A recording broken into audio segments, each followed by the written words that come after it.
Well, you spoke several times before about ideological subversion. That is a phrase that I'm afraid some Americans don't fully understand. When the Soviets use the phrase ideological subversion, what do they mean by it? Ideological subversion is the process which is legitimate, overt, and open. You can see it with your own eyes. All you have to do, all American mass media has to do, is to unplug their bananas from their ears, open up their eyes, and they can see it. There is no mystery. There is nothing to do with espionage. I know that espionage intelligence gathering looks more romantic. It sells more deodorants through the advertising, probably. That's why your Hollywood producers are so crazy about James Bond type of thrillers. But in reality, the main emphasis of the KGB is not in the area of intelligence at all.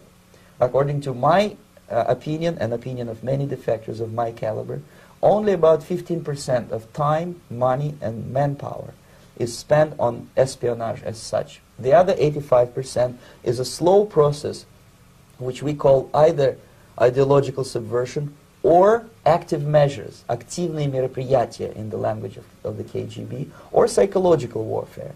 What it basically means is to change the perception of reality of every American to such an extent that despite of the abundance of information, no one is able to come to sensible conclusions in the interests of defending themselves, their families, their community, and their country.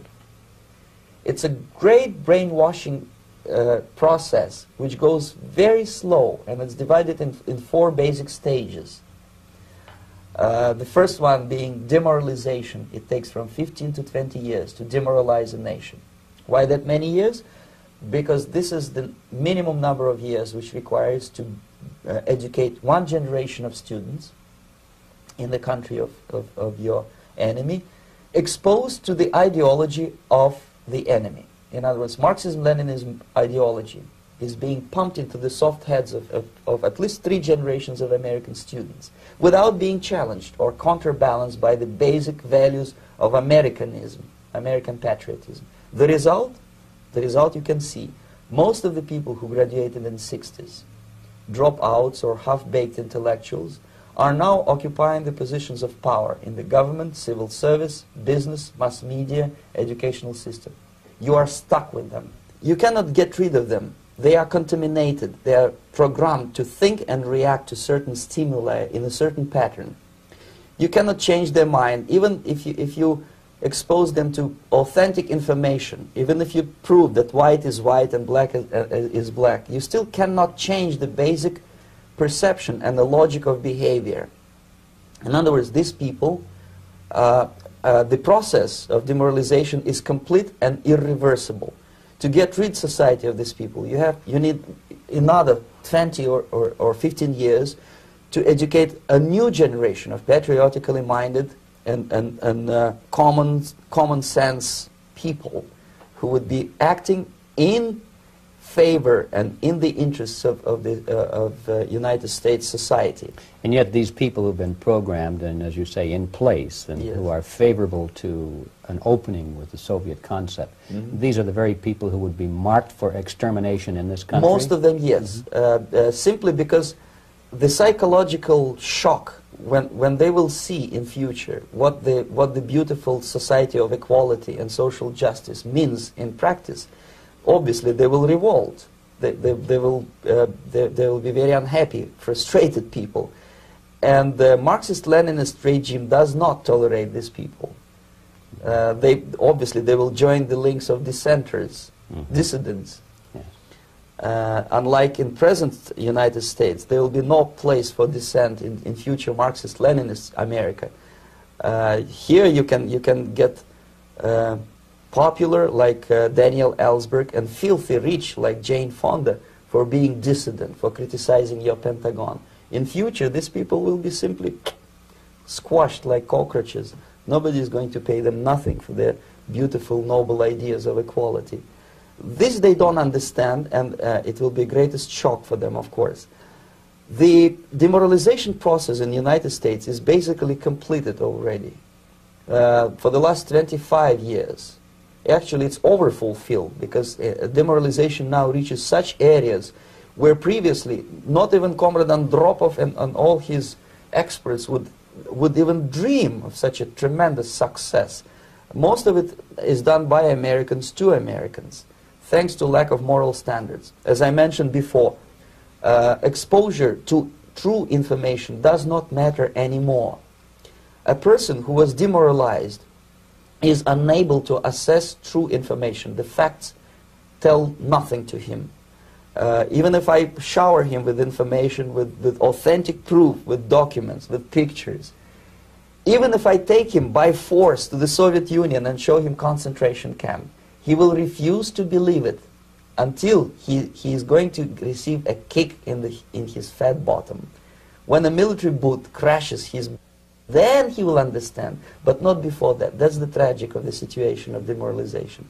So basically America is stuck with demoralization, and unless, even if you start right now, here, this minute, you start educating new generation of Americans, it will still take you 15 to 20 years to turn the tide of ideological perception of reality back to normalcy and patriotism. The next stage is destabilization. This time, subverter does not care about your ideas and the patterns of your consumption. Whether you eat junk food and get fat and flabby, it doesn't matter anymore. This time, and it takes only from 2 to 5 years to destabilize a nation, what matters is essentials: economy, foreign relations, defense systems. And you can see it quite clearly that in some areas, in such sensitive areas as defense and economy, the influence of Marxist-Leninist ideas in the United States is absolutely fantastic. I could never believe it 14 years ago when I landed in this part of the world, that the process will go that fast. The next stage, of course, is crisis. It may take only up to 6 weeks to bring a country to the verge of crisis. You can see it in Central America now. And after crisis, with a violent change of power, structure, and economy, you have so-called the period of normalization. It may last indefinitely. Normalization is a cynical expression borrowed from Soviet propaganda. When the Soviet tanks moved into Czechoslovakia in '68, Comrade Brezhnev said, "Now the situation in brotherly Czechoslovakia is normalized." This is what will happen in the United States if you allow all these schmucks to bring the country to crisis, to promise people all kind of goodies and the paradise on earth, to destabilize your economy, to eliminate the principle of free market competition, and to put a big brother government in Washington, D.C., with benevolent dictators like Walter Mondale, who will promise lots of things, never mind whether the promises are fulfillable or not. He will go to Moscow to kiss the bottoms of new generation of Soviet assassins. Never mind. He will create false illusions that the situation is under control. Situation is not under control. Situation is disgustingly out of control.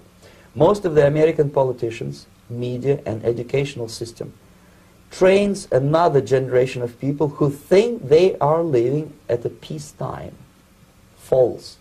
The United States is in the state of war, undeclared total war against the basic principles and the foundations of this system. And the initiator of this war is not Comrade Andropov, of course. It's the system. However ridiculous it may sound, the world communist system or the world communist conspiracy, whether I scare some people or not, I don't give a hoot. If you are not scared by now, nothing can scare you.